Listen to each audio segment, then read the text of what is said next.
Eh bien bonjour, bonsoir, salut à toutes et à tous, ici Rager, on se retrouve aujourd'hui pour faire la review du tome 106 de One Piece, le rêve d'un génie. Donc ça fait un moment que j'ai pas lu One Piece, je vous mens pas que j'avais déjà tenté d'enregistrer cette review. J'avais commencé à lire le chapitre et d'un coup je me suis senti détaché de l'œuvre. Donc j'étais hypé parce qu'a été pour le tour du monde qui a été fait à la fin de l'arc Wano, la réinsertion de certains personnages, l'intégration de la Cross Guild, des explications aussi qui avaient été données, ce qui se passait du côté de Sabo. Et là dans un nouvel arc qui va du coup se reconcentrer sur l'équipage en entièreté. J'étais en train d'y penser, Jinbei il a pas encore eu trop de moments à lui dans l'équipage depuis qu'il a rejoint l'équipage de Luffy. Il a été un peu développé à la Tea Party, il avait refusé de faire tourner la roue parce qu'il sentait que ça puait la mort, chose que je trouve dommage, parce que ça aurait pu être intéressant de voir justement les résultats de la roue dans le présent de One Piece. Mais bref, alors du coup, on va lire le tome 106. Alors au niveau de l'attente, j'ai pas beaucoup d'attente. Je sais que ça va développer les Séraphins. Je sais que il y a eu aussi une scène avec le Rob Lucci qui arrivait sur l'île avec pour mission d'exécuter le docteur Vegapunk. Et donc du coup, j'ai déjà un peu lu le début. Je sais pas trop quoi dire pour éviter de spoiler. Si vous êtes comme moi, vous n'êtes pas à jour au niveau du manga, mais que vous avez été spoilé sur certains événements, je vous invite à pas trop les partager dans cette vidéo. On sait jamais, peut-être que quelqu'un qui est en retard, il est en train de regarder les vidéos en même temps parce qu'il aime bien le concept.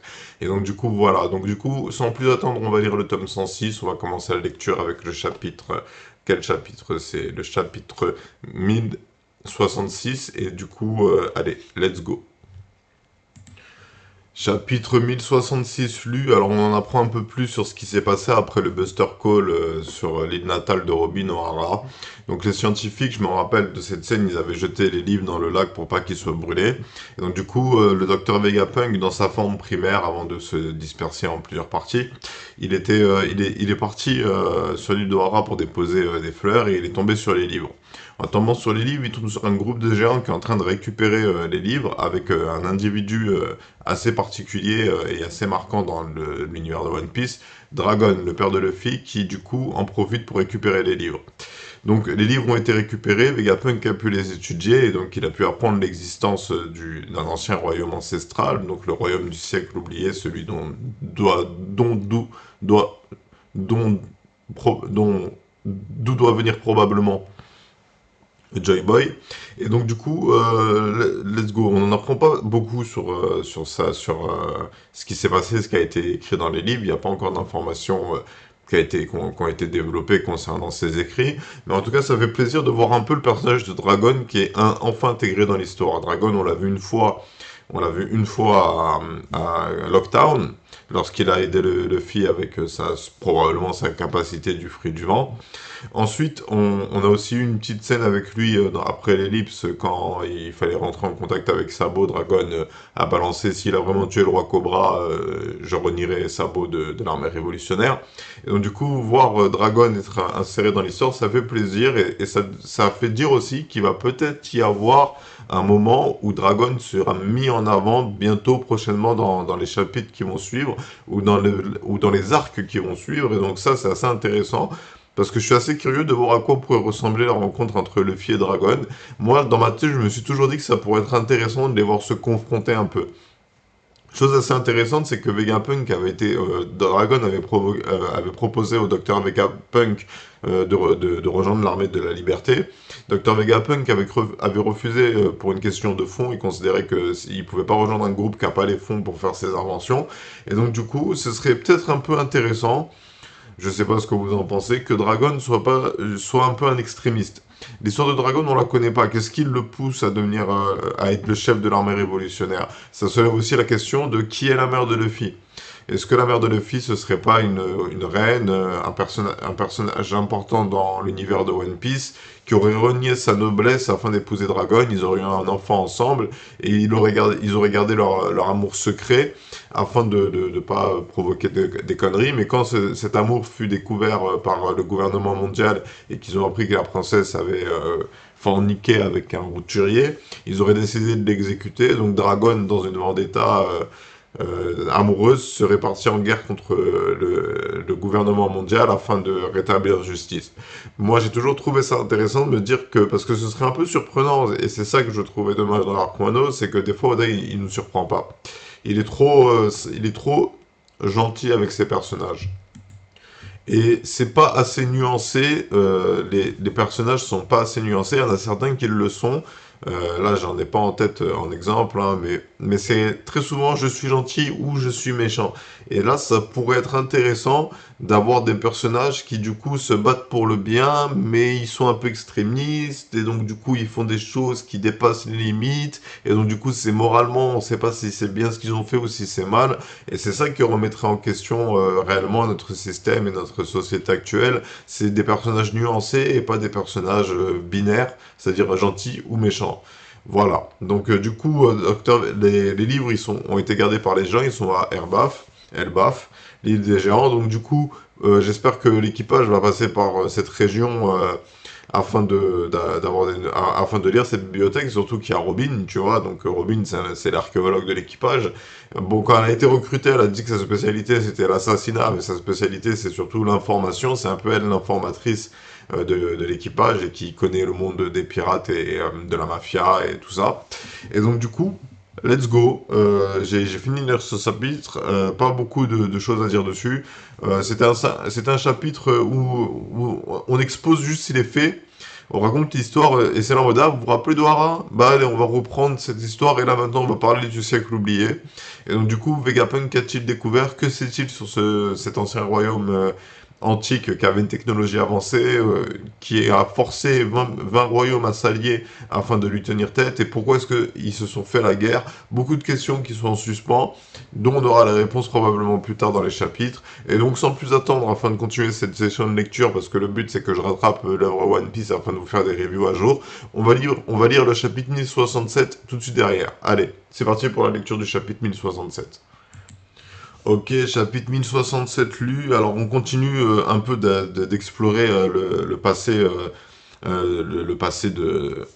Ah putain, excusez-moi, là j'ai bugué, je sais pas quoi dire. On continue d'explorer le passé du robot géant cette fois-ci, donc ça se concentre sur le robot géant. Donc on apprend que le robot géant a attaqué Marijois il y a 200 ans, je crois que c'est ça le terme qui a été utilisé, où il a été construit il y a 900 ans, il a attaqué Marijois il y a 200 ans, je crois, je sais plus trop, j'aurais dû le noter, pour être honnête. Mais ce qui est intéressant de noter, c'est que du coup, il y a 900 ans, il y avait une énergie qu'on n'a pas encore été capable de reproduire aujourd'hui. Et moi, je pense que c'est lié à Pluton, que c'est lié aux armes antiques, et qu'il faut avoir cette énergie-là pour utiliser les armes antiques. Je sais pas, je balance l'hypothèse un peu comme ça. La découverte de cette énergie sera essentielle à l'utilisation des armes antiques. Chose qu'il faut noter aussi, c'est que dans la mini-aventure, Judge et César se retrouvent. Il me semble qu'à l'époque, ils travaillaient ensemble sur des projets scientifiques et qu'ils ont chacun pris des routes différentes parce qu'ils n'arrivaient pas à s'entendre au niveau du travail. Donc voilà, c'était juste pour parler de la mini-aventure. Personnellement, moi, la mini-aventure, elle m'intéresse pas. Les frères de Sanji, je les trouve vite fait sympathiques, mais ils ont changé de côté un peu trop facilement. Donc du coup, j'avoue que je trouve ça un peu bizarre. Voilà. Ensuite, le docteur Vegapunk s'est coupé la tête.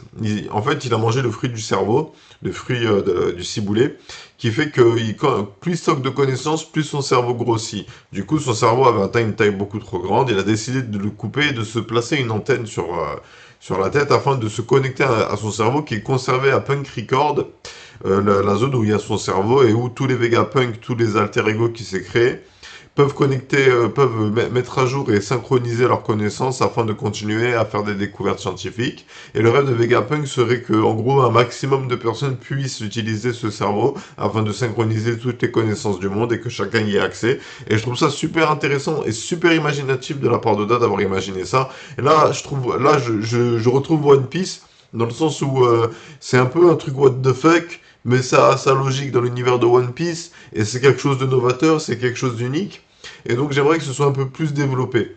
Donc que les alter ego de Vegapunk soient chacun plus développés, qu'ils ne servent pas juste de personnages qui parlent de l'histoire, mais qu'ils aient leur propre histoire et qu'on la découvre à travers les événements, c'est-à-dire en gros qu'ils soient utiles dans le présent du manga afin de sublimer justement Vegapunk, qui est un personnage qui a été utilisé il y a très longtemps dans l'œuvre de One Piece, qu'on découvre enfin aujourd'hui. Et pour le moment, je suis pas déçu, le personnage il est intéressant. Je le trouve pas spécialement comique. Autre scène à noter, c'est Jewel Riboni qui utilise un sabre défectueux qui attire des insectes, du coup elle s'évanouit parce qu'elle doit avoir peur des insectes, bien évidemment. Mais du coup, elle confronte Vegapunk à sa création de Kuma. Petite scène ensuite avec Kuma lorsque le CP0 arrive au port et qu'il demande à l'accoster. Shaka leur dit cassez-vous les gars, vous n'êtes pas les bienvenus, laissez-nous les séraphins et barrez-vous. Et du coup, il y a Kuma qui est en pièces, qui se presse pour aller on ne sait où, sûrement avec à Egged. Mais vu qu'il est en pleine réparation et qu'il a toujours pas recouvré la mémoire, l'armée révolutionnaire l'arrête et lui dit que le combat de l'armée révolutionnaire ne fait que commencer. Voilà. Donc ensuite, chose à noter, c'est que Vegapunk, après avoir fini de tchatcher sur les origines du robot géant et expliquer que sa force motrice, il sait pas la reproduire, il demande à Luffy s'il peut pas l'aider à quitter l'île. Alors Vegapunk, dans le chapitre précédent, il dit qu'il avait des oreilles partout dans la marine. Alors peut-être que Vegapunk a entendu dire qu'il allait être éliminé par le gouvernement mondial et qu'il aimerait bien le fuir et donc demander de l'aide aux pirates. Et donc du coup, qu'est-ce qui va se passer? Est-ce que Vegapunk et ses alter ego ils vont rejoindre le navire de Luffy un certain temps jusqu'à, je sais pas, être amené à l'armée révolutionnaire pour être mis à l'abri? Que va-t-il se passer? Je sais déjà quelques petits trucs, mais je sais pas ce qu'on va faire de Vegapunk. Mais du coup, let's go. J'ai hâte de lire la suite. Et donc du coup, on va terminer cette review en lisant le chapitre 1068. On va lire un dernier chapitre. Après, je vais arrêter la review ici parce que du coup, j'aurai eu ma dose de One Piece. Donc allez, on va lire le chapitre 1068. C'est parti pour la lecture du chapitre 1068. Ok, let's go, chapitre 1068 lu. Donc du coup, Luffy accepte Vegapunk sur son navire. Ils vont partir ensemble à l'aventure. En tout cas, c'est... bon, chose à noter que j'avais pas dit, Vegapunk sait se téléporter. Alors je sais pas comment il fait. Il y a pas mal de technologies assez sympathiques qui sont mises en avant. Il y a le dôme protecteur qui tire des lasers sur tous les intrus qui rentrent. Rob Lucci, Kaku et la fille qui s'appelle Stacy du CP0 arrivent de force sur l'île. On parle du S-Beer, on parle du SO, on parle du S-Snake, tous les séraphins qui ont été, qui sont les clones des Shichibukai. Et donc du coup, let's go, l'action commence, le CP0 débarque sur l'île, il n'y a plus le temps de parler. Rob Lucci, il est là pour tuer Vegapunk, il est pas là pour discuter. Donc du coup, Atlas, elle arrive, elle veut lui mettre une patate, mais vas-y, Lucci, il a pas le temps, il lui fait un 6 power gun dans la face et il la met KO. Elle respire encore, elle est pas décédée. Mais du coup, ça commence mal pour les alter ego de Vegapunk. Et donc, du coup, le CP0 et les séraphins avec qui ils sont venus sur l'île vont s'en prendre à Vegapunk. Et Luffy a décidé d'accorder sa protection à Vegapunk parce qu'il aime bien sa tête. Voilà, donc j'ai pas beaucoup de choses à dire sur ce chapitre. Rob Lucci est de retour dans l'histoire. Il commence par un 6 pouvoir gun. Il montre qu'il est plus fort que des personnages secondaires. Mais comme je disais dans une review précédente, Rob Lucci matche plus avec Luffy depuis très longtemps. Depuis que Luffy a battu Kaido, en réalité, si Lucci il a le niveau de Luffy, ça serait ridicule en termes d'échelle de puissance parce que Kaido, en réalité, on lui manquerait de respect. Et donc du coup, je pense pas que ce serait intéressant de voir un combat Luffy versus Rob Lucci, dans le sens où on connaît déjà la fin du combat. Luffy il est devenu beaucoup plus fort qu'à l'époque. Je sais pas ce qu'a fait Lucci de son côté. Dans les SBS, on apprend qu'il y a eu une apparition des anciens membres du CP9 dans le film Red, film que j'ai pas vu. J'ai essayé de le regarder au début, mais la voix de la chanteuse, elle m'avait fait mal au crâne, elle était trop aiguë pour moi. Et donc du coup, j'ai pas regardé le film, surtout que il est à la fois, il se présente comme étant canon et en fait il est pas canon parce que genre ce que je comprends pas c'est pourquoi est-ce que en fait enfin on n'est pas là pour parler de Red mais en gros le délire de la fille de Shanks j'ai bien aimé mais j'aurais aimé que ce soit fait dans l'histoire principale plutôt que ce soit fait dans un film. Bref, donc du coup Vegapunk est en danger, il demande l'aide de Luffy pour s'en sortir. De l'autre côté, de l'autre côté, il n'y a pas de l'autre côté. En réalité, ça se concentre que sur. Oui, Kuma se téléporte utilise les fruits du Kosine pour se téléporter vers Egghead, probablement. Et donc, du coup, ça commence. Les prochains chapitres, je pense qu'il y aura beaucoup plus d'action. Ce sera moins de l'explication. Là, c'était des chapitres explicatifs. Parce que Vegapunk, en cherchant à créer une énergie infinie, en la puisant dans l'air ou dans je ne sais pas trop quoi, dans les choses qui entourent tout le monde. Il a envie de rendre service à l'humanité. On explique que toutes les guerres beaucoup de guerres ont pour origine les ressources et les énergies. Et donc du coup, Vegapunk, il aurait créé une énergie à laquelle tout le monde aurait accès gratuitement. Et donc du coup, en cherchant à recréer, à créer cette énergie, il s'est rapproché de la force motrice qui animait le robot géant qui attaquait Marie-Jo plus tôt. Et donc du coup, le gouvernement mondial veut sa mort, veut sa tête. Et donc du coup, bah, Vegapunk demande à Luffy de l'aider et Luffy accepte de l'aider. Voilà, donc pour les prochains chapitres, moi je m'attends à... Bah, je sais à peu près ce qui va se passer avec les séraphins, tout ça, donc des hypothèses, j'en ai pas à faire.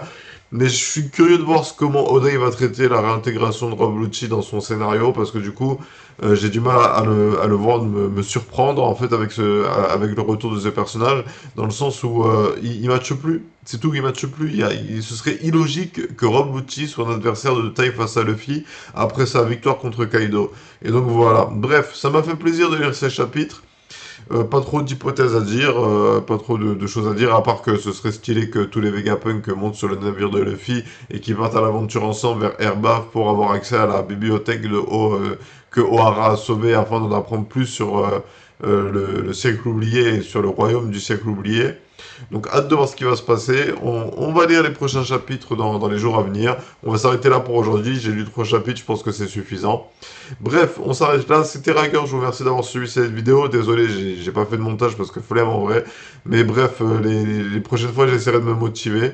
Donc sur ce, c'était Rager. Je vous souhaite à tous une bonne journée, une bonne soirée, un bon après-midi. Et je vous dis à bientôt pour plus de vidéos. Prenez soin de vous. Tchuss!